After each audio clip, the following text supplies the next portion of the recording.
नमस्कार दोस्तों, आप सबका स्वागत है हमारे चैनल एस्ट्रोवर्ड में। अगर आपने हमारे चैनल को अब तक सब्सक्राइब नहीं किया है तो अभी सब्सक्राइब करें। दोस्तों, सबसे पहले आप इस वीडियो को लाइक कर दीजिए, क्योंकि बाद में लाइक करना भूल जाते हैं। तो प्लीज इस वीडियो को टक से लाइक कर दें, और लाइक करने में आपका कुछ नहीं जाएगा, तो प्लीज लाइक कर दें। तो चलिए शुरू करते हैं आज का वीडियो। राशि वालों, मई, जून और जुलाई यह 3 महीना आपके लिए बहुत खास है और कुछ बड़ी घटनाएं होने वाली हैं। तो सबसे पहले समझते हैं मई के महीने में ग्रहों की स्थिति कैसे रहने वाली है। 3 बड़े ग्रहों का राशि परिवर्तन होगा और इस मई के महीने में 14 मई को सूर्य वृषभ राशि में प्रवेश करेंगे और 9 मई को बुध वृषभ राशि में आएंगे और शुक्र वृषभ राशि में पहले से ही विराजमान है।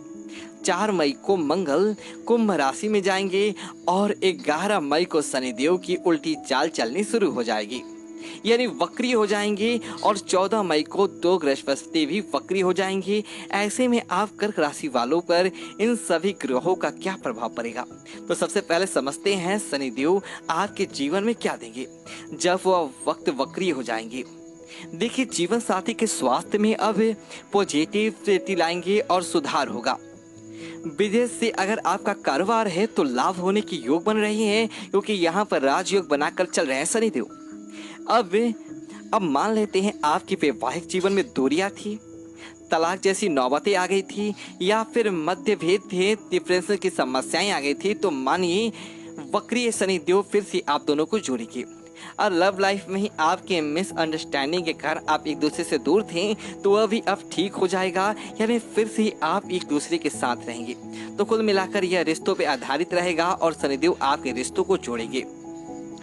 अब बात करते हैं देवगुरु बृहस्पति, जो 14 मई को वक्री हो जाएंगे। तब 30 जून तक के आप कर्क राशि वालों बहुत खुशकिस्मत हैं, क्योंकि आपके जीवन में सिर्फ खुशियां ही आने वाली है। अब यहाँ पर शुक्रदेव भी 13 मई से वक्री होंगे और कर्क राशि वालों लाभ स्थान पर बैठे हैं शुक्रदेव। अब यहाँ पर शुक्र और बुध दोनों ही 11वें भाव में बहुत अच्छा फल देते हैं, यानी कि आपके जीवन में सुख साधन तो बढ़ेंगे ही, उसमें सुधार तो होगा ही। आपके जीवन में ऐसे भी आएंगे और आप अपने खुद के मेहनत से ऊंचाइयों पर भी पहुंचेंगे, यानी पूरी तरीके से आपको सकारात्मक फल मिलता यहाँ दिखाई दे रहा है। लेकिन सिर्फ मई के महीने की बात की जाए तो ओवरऑल यह महीना कैसा रहेगा, सभी ग्रहों के अनुसार हम बात करें तो देखिए, मई के महीने में जो पहला सप्ताह रहेगा, इस सप्ताह में आप पति पत्नी में जो चीज़ें अधिक तक विवाद थी, परेशानियां थी आपके रिश्तों में, जैसे कि लग रहा था कि बहुत परेशानी चल रहा है खटास से, तो वह स्थिति दूर होगी। और इस समय अगर किसी कारणवश आप जॉब कर रहे हैं या यात्रा कर रहे हैं, या फिर आप बिजनेसमैन हैं, या फिर देख रहे कि अभी तक बहुत सारी यात्राएं हो रही है, कम हो रही हैं, बात है ट्रांसपोर्ट है, ड्राइव पे हैं, आप जॉब करते हैं, पुलिस में आप डॉक्टर हैं, तो तमाम तरह के तो हो ही रहे हैं काम। लेकिन ऐसे में आपके सुधार होते दिखेंगे, लाभ होगा। जो बिजनेसमैन है उसके लिए समय बहुत अच्छा है, लेकिन ऐसे काम बिल्कुल भी ना करें जो आपको जो जीवन एक सामाजिक जीवन में बंधन है उसे तोड़ता हो, वरना आप मुसीबत में फंस सकते हैं। यानी इन लीगल कार्य कीजिएगा तो यकीनन आप फंसिएगा। हालांकि जब से दूसरा सप्ताह जब शनिदेव को शुरू हो गए, बृहस्पति वक्री हो रहे हैं, तब यहाँ से मानसिक शांति मिलेगा, क्योंकि 3 ग्रह वक्री और तीनों ही आपके जीवन में खुशियाँ दे रहे हैं आपको, यानी आप बहुत किस्मत वाले हैं। इस समय आपके जीवन में जो लंबे समय से परेशानियां चली आ रही थी वो समाप्त होगी। जो विद्यार्थी हैं उनके लिए समय बहुत खूबसूरत है, क्योंकि अब आपका पढ़ाई भी बढ़िया रहेगा और आपको पढ़ाई में फोकस रहेगा, और परिवार वालों के साथ भी बहुत अच्छा समय व्यतीत कीजिएगा। तब आप यहाँ पर हम इस मई महीने की दूसरे पक्ष की बात करें तो धन के मामलों में थोड़ी बहुत उतार चढ़ाव आएगी, लेकिन मेहनत का फल आपको जरूर मिलेगा।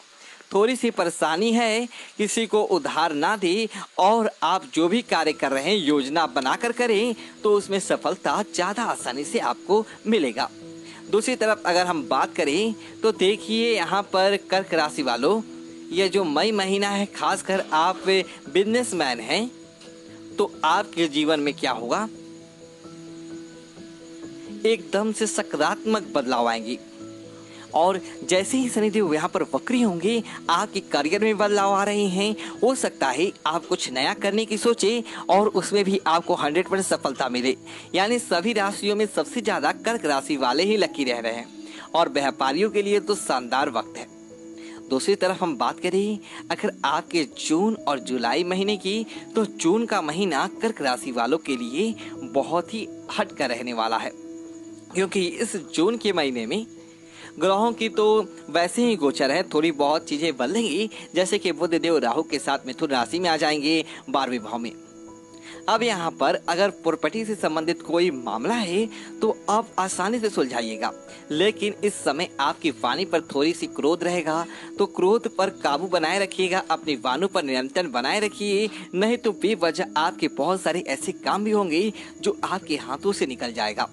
तो इस समय आपको सोच समझकर आगे बढ़ना चाहिए और किसी को भी पैसे वगैरह उधार इस समय हालांकि आपको नहीं देना है, पर आपको हो सकता है कुछ पैसे कम पड़ जाए। वैसे भी कर्क राशि वालों के पास तय समय पर पैसे कम पड़ जाते हैं, हालांकि पैसे बहुत कम आते हैं। जो विद्यार्थी हैं, आपके लिए जून का महीना जो है, अगर सेकेंड वीक की बात की जाए तो आपके लिए उतना अच्छा नहीं है। तो पढ़ाई पर फोकस कीजिएगा और ध्यान लगाकर तमाम कार्यों को कीजिएगा, क्योंकि मन चाहे परिणाम नहीं मिलने से आपका मन थोड़ा उदास हो जाएगा। और इस पर ध्यान दें और योगा अभ्यास करते रहें। कहती मंत्र पढ़ने से क्या होगा, मन की जो परेशानी से बाहर निकलने में आपको मदद मिलेगा। इस समय अगर आपकी प्रॉपर्टी को लेकर कोई इशू चल रहा है, कोई विवाद चल रहा है भाई बहन के साथ, तो भी समाप्त होगा। लेकिन आप खुद के स्वास्थ्य का भी ध्यान रखिएगा, क्योंकि इस समय सर्दी जुकाम जैसी समस्याएं दिखती हैं। हालांकि आपको प्रमोशन भी मिलने की चांस है जून के महीने में। तो जून के महीने के अंतिम सप्ताह में आप प्रयास कर सकते हैं और परिवार के बीच आपके मतभेद पैदा होने वाला यह वक्त रहने वाला है। इसलिए आपके जीवन साथी के साथ कहीं कोई विवाद ना हो जाए, माता पिता के साथ कोई परेशानी ना हो जाए, कोई तनाव ना हो जाए, ऐसी संभावनाएं बनती है। ज़्यादा नहीं पर थोड़ी सी चीजें ऐसी होती दिखती है। आपकी मेहनत, आपकी काबिलियत से हालांकि आप व्यवसायिक स्तर पर और आप जहां जॉब करते हैं कार्यस्थल पर, दोनों ही जगह अपना डंका यानी अपना सिक्का जमाते दिखते हैं। तो ऐसे में जून का महीना ओवरऑल 80% खुशियों के साथ है। अब बात करते हैं अगर जुलाई के महीने की, तो जुलाई के महीने में बहुत सारी चीजें हटकर होने वाली है। जैसे कि आप हो सकता है बिना बेवजह किसी से बात को लेकर उलझ जाएं, एकदम से तैस में आ जाएं, ओवर कॉन्फिडेंस में हो सकता है, तो थोड़ा सा यहाँ पर बचना है। किसी भी बात पर किसी से भी उलझिए नहीं, चाहे वो आपका व्यवसाय स्तर हो, चाहे आपका जॉब का इलाका हो, या चाहे आप अपने घर में किसी के पैसे भी जॉब में आप समय पर तमाम कार्य भी पूरे नहीं कर पाएंगे, जिसके कारण थोड़ी परेशानी आ सकती है। लॉटरी, जुआ, सट्टा इन चीजों से दूर रहें, क्योंकि शॉर्टकट का रास्ता आपको हर हाल में खानी कराएगा।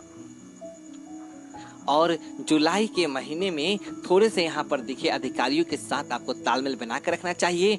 वैसे जुलाई के से हाफ जुलाई के बाद यानी उत्तरार्ध में अंतिम महीने में आपको संतान से जुड़ी हुई कुछ परेशानी नजर आएगा, तो संतान के ऊपर ध्यान दें। और साथ ही रुका हुआ फंसा हुआ धन हाथी मिलेगा, तो इससे पैसे आएंगे भी खर्च भी होंगे, दोनों ही चीजें होंगी। शुभ समाचार भी मिल रहा है, दोस्तों का साथ भी मिल रहा है। और अगर आप बिजनेसमैन हैं तो यहाँ पर निर्णय लेते हुए दिखते हैं। उपाय के तौर पे क्या करें? नमः शिवाय जितना ज्यादा हो सके जप कीजिए, मानसिक शांति रहेगा और तमाम चीजें आपके पक्ष में हैं, तो उतनी घबराने की आवश्यकता नहीं है। हाँ, दिन की शुरुआत हनुमान चालीसा पढ़कर कर सकते हैं, ताकि अभी जो चीजें आपके हाथों से निकलती दिखाई दे रही है वो भी आपके पक्ष में आ जाए। तो हम आपसे विदा लेते हैं। यदि वीडियो अच्छी तो वीडियो को लाइक करें और कमेंट बॉक्स में जय महाकाल लिखें और हमारे चैनल को सब्सक्राइब करें। धन्यवाद दोस्तों।